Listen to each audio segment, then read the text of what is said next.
Salam sejahtera, bertemu kita lagi dalam gelanggang Forum Bahasa Melayu 2024. Topik kita pada hari ini Majlis Bahasa Variasi Bahasa dalam Majika.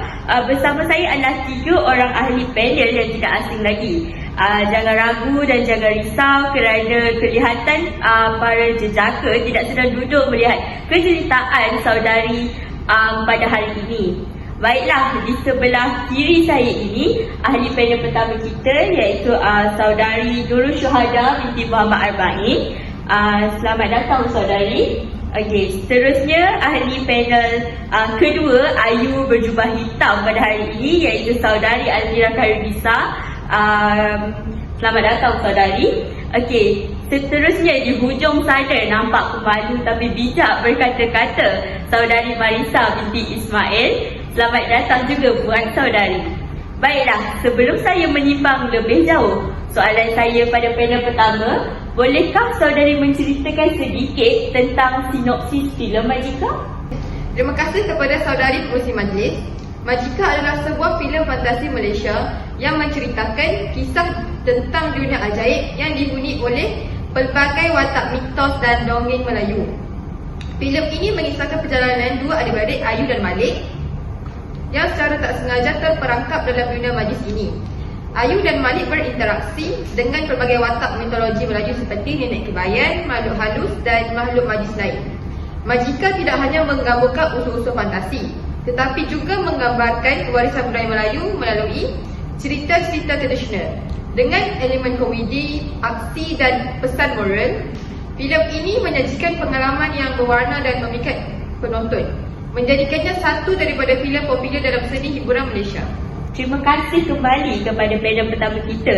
Sebentar tadi panel pertama kita telah menceritakan sinopsis yang menarik. Boleh panel pertama saudari kita yang cantik ini menceritakan variasi bahasa dari segi dialek geografi? Nuraini Yusof menyatakan, penutur bahasa dari beberapa tempat akan membawa kelainan bahasa yang berbeza-beza dari aspek fonologi, iaitu bunyi sebutan, morfologi iaitu pembentukan kata, leksikan merupakan perbendaharaan kata dan sebagainya. Antara dialek geografi yang digunakan dalam filem ini ialah dialek Kedah melalui watak hantuah dan rakan-rakan. Contoh perkataan yang digunakan ialah Pasaipang yang merujuk kepada kenapa, Hang merujuk kepada awak dan siapa dia yang merujuk kepada siapa dia. Dialek Penang yang digunakan melalui watak hantuah seperti Sempoi dan Usha. Dialek terakhir yang digunakan dalam Majika ialah dialek Kelantan melalui watak bendahara. Contoh perkataan yang dinyatakan dalam filem ialah Loni yang menunjukkan sekarang dan perkataan pakai yang menunjukkan pakai. Terima kasih kepada panel pertama kita. Sekarang sudah terang lagi bahawa Majika banyak informasi yang menarik. Kita teruskan pula kepada panel kedua kita pada hari ini. Soalannya, selain daripada dialek geografi yang dinyatakan oleh panel pertama kita tadi, bolehkah panel kedua menerangkan lebih lanjut tentang dialek formal yang juga terdapat dalam filem Majika? Terima kasih atas soalan yang diberi. Dialek formal adalah gaya bahasa yang umumnya digunakan dalam situasi rasmi, tulisan akademik atau dalam konteks di mana tingkat keformalan yang tinggi diharapkan.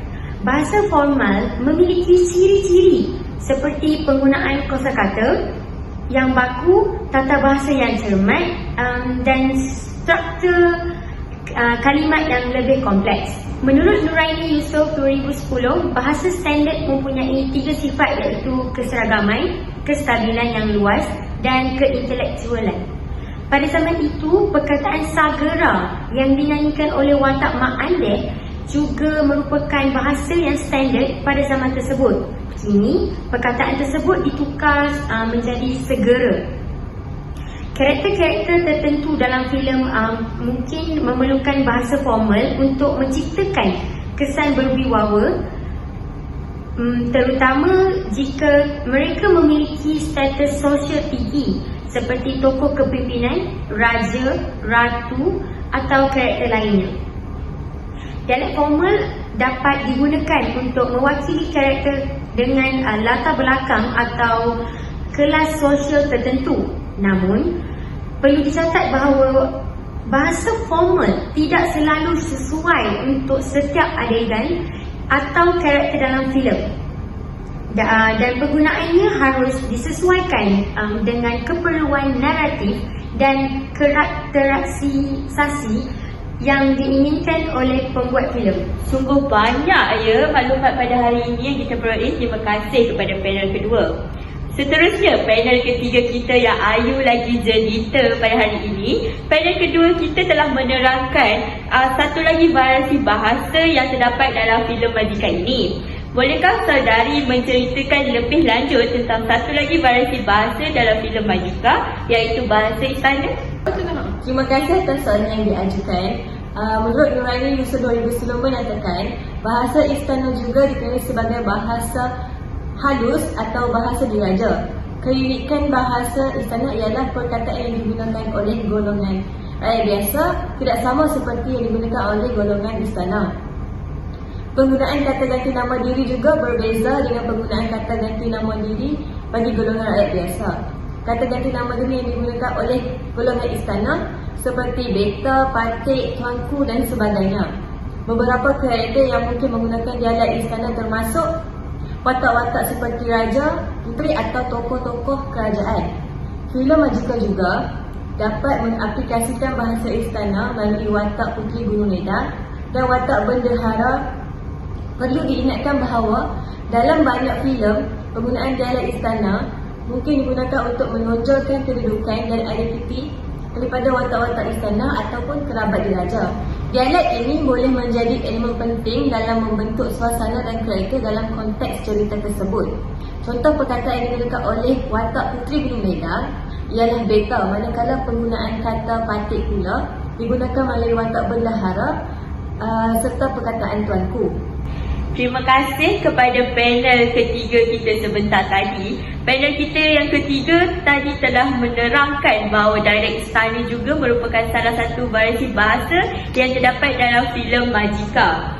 Berdasarkan ahli panel kita pada hari ini, variasi bahasa itu sangat penting dalam sebuah perfilman di Malaysia.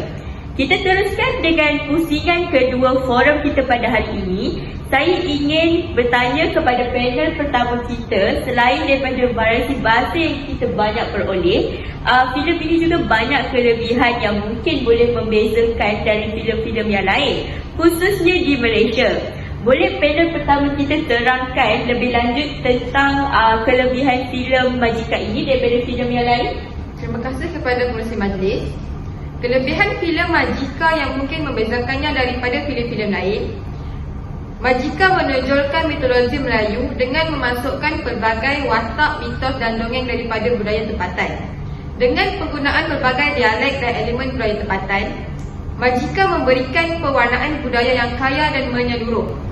Filem ini mungkin menawarkan kesan visual yang menarik dengan mencipta dunia ajaib yang penuh dengan warna dan memukau. Seperti kebanyakan kisah dongeng, Majika mungkin mengandungi pesan moral dan nilai tradisional yang dapat merangsang pemikiran penonton, khususnya yang berkaitan dengan keberanian, kebijaksanaan dan keharmonian. Walau bagaimanapun, nilai dan kelebihan filem Majika ini adalah subjektif dan boleh berbeza bagi setiap penonton. Apa yang membuat Majika unik mungkin menjadi daya tarikan utama bagi sesetengah penonton, terutamanya mereka yang menghargai warisan budaya Melayu. Terima kasih kepada saudari panel pertama kita. Terdapat banyak juga ya kelebihan yang boleh kita jadikan pengajaran. Selain daripada kelebihan, terdapat juga kepentingan variasi bahasa yang boleh kita kaitkan dengan filem Majika ini. Kita teruskan dengan panel kedua kita yang cantik dan mulia pada hari ini. Bolehkah menceritakan tentang kepentingan variasi bahasa dalam perfilman Majika ini dengan lebih teliti? Variasi bahasa dalam filem Majika memainkan peranan penting dalam memperkaya pengalaman penonton dengan membawa elemen kaya budaya dan linguistik. Pertama sekali, penggunaan pelbagai bahasa memberi lapisan kebudayaan yang lebih mendalam kepada kisah filem. Ini membolehkan penonton merasai kekayaan warisan bahasa dan tradisi masyarakat yang direfleksikan dalam watak dan dialog. Selain itu, variasi bahasa juga dapat meningkatkan kefahaman dan terhadap watak-watak dalam filem. Setiap bahasa mungkin mengandungi nuansa tersendiri yang mencerminkan personaliti, latar belakang atau emosi watak. Variasi bahasa juga berperanan dalam mencipta kesan autentik dalam konteks filem. Apabila watak-watak menggunakan bahasa yang sesuai dengan latar belakang budaya mereka, ini menyumbang kepada realism dan memberi kehidupan kepada dunia fiksyen. Ini mencipta suasana yang lebih menyeluruh dan meyakinkan bagi penonton. Selain daripada aspek budaya dan karakter, penggunaan pelbagai bahasa juga dapat memperkayakan naratif dari segi unsur naratif filem, iaitu dialog yang berlapis-lapis dalam pelbagai bahasa boleh membawa dimensi tambahan dengan plot dan mempercepatkan pengembangan cerita. Penggunaan bahasa khusus untuk keadaan yang tertentu seperti upacara adat atau situasi dramatik dapat memberi impak yang lebih mendalam. Secara keseluruhannya, variasi bahasa dalam filem Majika tidak hanya menjadi satu elemen dekoratif tetapi juga menyumbang kepada makna dan kualiti filem secara keseluruhan. Ia mencipta pengalaman yang lebih mendalam, merentasi sempadan kebudayaan dan memberi warna yang unik kepada cerita yang diceritakan. Wah, sungguh berpetah berkata-kata daripada panel kedua kita sebentar tadi. Bukan sahaja cantik cerita, malah pandai berkata-kata. Sungguh banyak informasi kita perolehi pada hari ini. Kita dapat melihat selain daripada kelebihan dalam Majika, kita juga dapat menyaksikan kepentingan yang boleh kita jadikan sebagai pengajaran dalam kehidupan kita. Menurut panel kedua, salah satu kepentingan variasi bahasa menjadi peranan penting daripada pelbagai aspek, sama ada dari segi budaya dan karakter. Baiklah, kita teruskan dengan panel ketiga kita pada hari ini. Selain daripada kelebihan filem Majika berbanding filem yang lain dan kepentingan variasi bahasa dalam Majika, bolehkah panel ketiga kita pada hari ini yang Ayu lagi cerita mengupas sedikit tentang kebaikan dan keburukan menggunakan bahasa baku dalam filem Majika ini? Dipersilakan. Terima kasih pengerusi majlis. Penggunaan bahasa baku atau bahasa formal dalam filem seperti Majika boleh membawa kebaikan dan keburukan tertentu. Bergantung kepada tujuan dan konteks penggunaan. Kebaikan penggunaan bahasa baku adalah elegan dan klasik. Bahasa baku atau formal sering dikaitkan dengan kesopanan dan kelas yang kita boleh praktikan. Penggunaan bahasa ini boleh menambah elemen elegan dan klasik kepada filem, terutamanya jika berkaitan dengan watak-watak kerajaan ataupun istana. Selain itu, filem ini menonjolkan kedudukan sosial, iaitu penggunaan bahasa baku boleh membantu menonjolkan kedudukan sosial watak-watak tertentu seperti raja, puteri atau tokoh-tokoh kerajaan. Itu dapat memberikan kesan autentik dan memperkenalkan elemen kerajaan dalam cerita. Keburukan penggunaan bahasa baku adalah sukar difahami oleh penonton awam. Penggunaan bahasa baku mungkin membuat filem kurang dijangkau oleh penonton yang tidak memahami bahasa tersebut dengan baik. Ini boleh menghalang pemahaman keseluruhan cerita. Dalam beberapa kes, penggunaan bahasa formal mungkin kelihatan baku atau tidak sepenuhnya realistik, terutamanya jika tidak selaras dengan karakter dan suasana keseluruhan filem. Penggunaan bahasa formal ini boleh membuat filem kelihatan kurang realistik. Kesulitan dalam pemilihan aktor dan pelakon suara juga merupakan keburukannya. Penggunaan bahasa baku mungkin memerlukan aktor dan pelakon suara yang mempunyai kefasihan dalam bahasa tersebut. Ini boleh menjadi cabaran jika pemilihan pelakon tidak memenuhi kriteria itu. Kepada pengerusi, sebagai penambahan kebaikan dan keburukan yang diterangkan oleh panel ketiga, penghayatan tradisi dan budaya bahasa baku mungkin lebih selaras dengan tradisi dan budaya tertentu. Jika filem Majika berusaha untuk menyampaikan aspek tradisional atau budaya masyarakat istana, Penggunaan bahasa formal boleh memperkukuhkan elemen tersebut. Bagi keburukan pula, keputusan untuk menggunakan bahasa baku dalam filem seperti Majika seharusnya diambil dengan berhati-hati, dan pertimbangan terhadap audiens sasaran dan objektif naratif filem perlu diambil kira. Pendekatan yang seimbang untuk menggunakan bahasa formal dan bahasa harian mungkin dapat meningkatkan kebolehan dan daya tarikan filem. Terima kasih saya ucapkan kepada panel ketiga dan panel pertama untuk penambahan isi kepada panel ketiga sebentar tadi. Baiklah, terima kasih saya ucapkan lagi sekali kepada ketiga-tiga ahli panel kita pada hari ini kerana sudah hadir dan menyuarakan pendapat masing-masing. Moga apa yang kita dapat pada hari ini tidak sekadar masuk telinga kanan, keluar telinga kiri. Nampaknya masa amat mencemburui kita pada hari ini.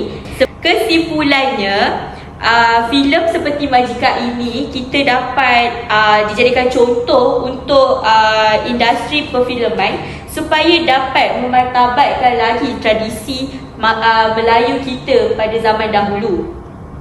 Terimalah seungkap pantun daripada saya. Tuailah padi antara masak, esok jangan layu-layuan. Intailah kami antara nampak, esok jangan rindu-rinduan. Salam hormat, ceria-ceria selalu.